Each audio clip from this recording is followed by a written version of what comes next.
Sa isang maliit na barangay na napapaligiran ng palayan at punong mangga, ang gabi ay palaging payapa. Kapag lumulubog ang araw, dahan-dahang nagdidilim ang langit, habang ang hangin ay nagdadala ng amoy ng lupa at damo bagong dilig. Ang mga bata ay naglalaro sa kalsadang lupa, habang ang mga matatanda ay nakaupo sa harap ng kanilang bahay, tahimik na nagmamasid sa paglipas ng oras. Noong panahong iyon, kakaunti pa lamang ang may mga modernong kagamitan. Radyo ang karaniwang kasama tuwing gabi. Ilaw ng kasera ang nagiging tanglaw sa loob ng mga bahay. At ang pinakamasayang bahagi ng araw ay ang simpleng kwentuhan sa ilalim ng malamig na hangin.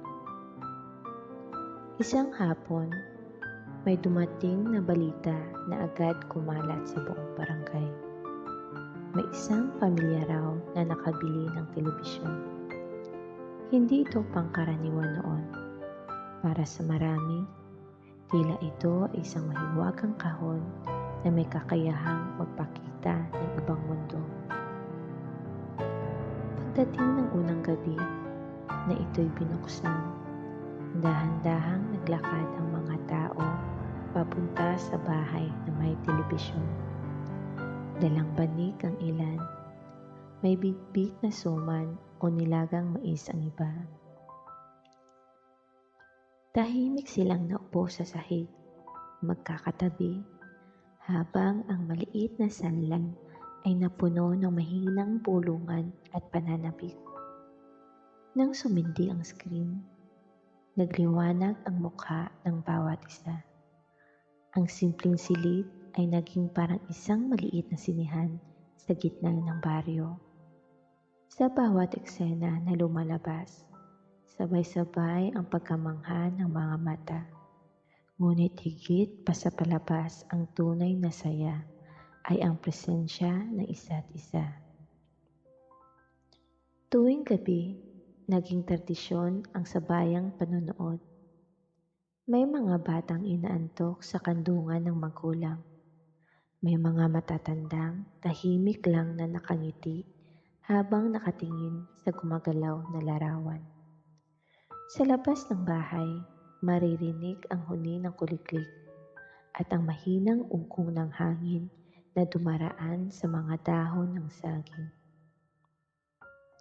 Habang lumilipas ang mga buwan, mas naging malapit ang mga tao sa barangay. Ang mga dating tahimik lang ay natutong makihalubilo.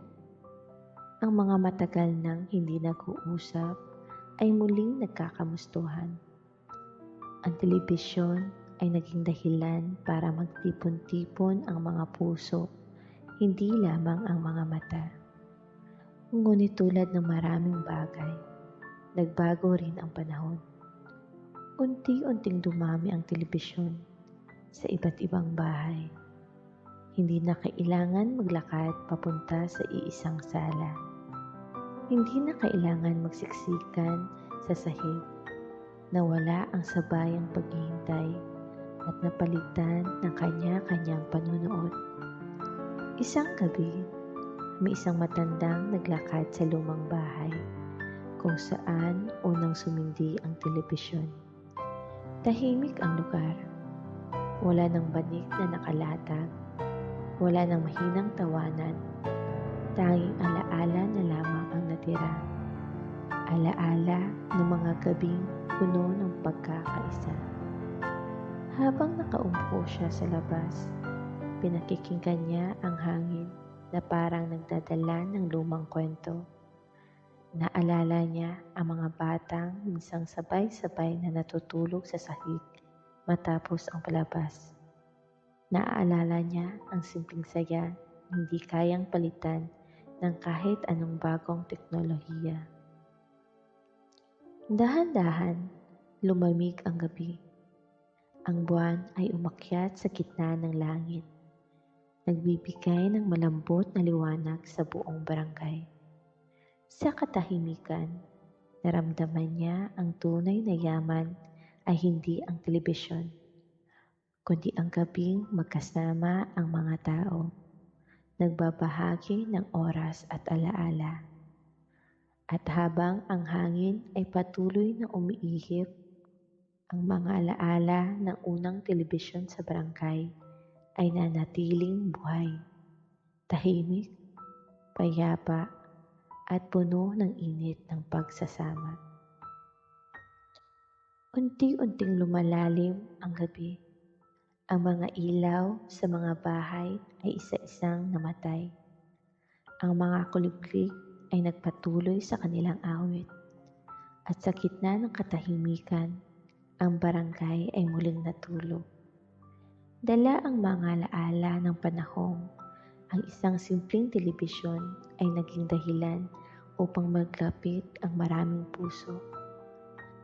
At sa gabing ito, hayaang ang alaala ng simpleng saya at tahimik nagpagsasama ang maging kasama mo habang dahan-dahang pinipikit mo ang iyong mga mata hanggang sa tuluyan kang dalhin ng gabing mahimbing na pahinga.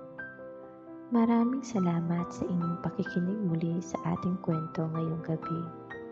Naway makatulog kayo ng mahimbing at magandang gabi sa inyong lahat.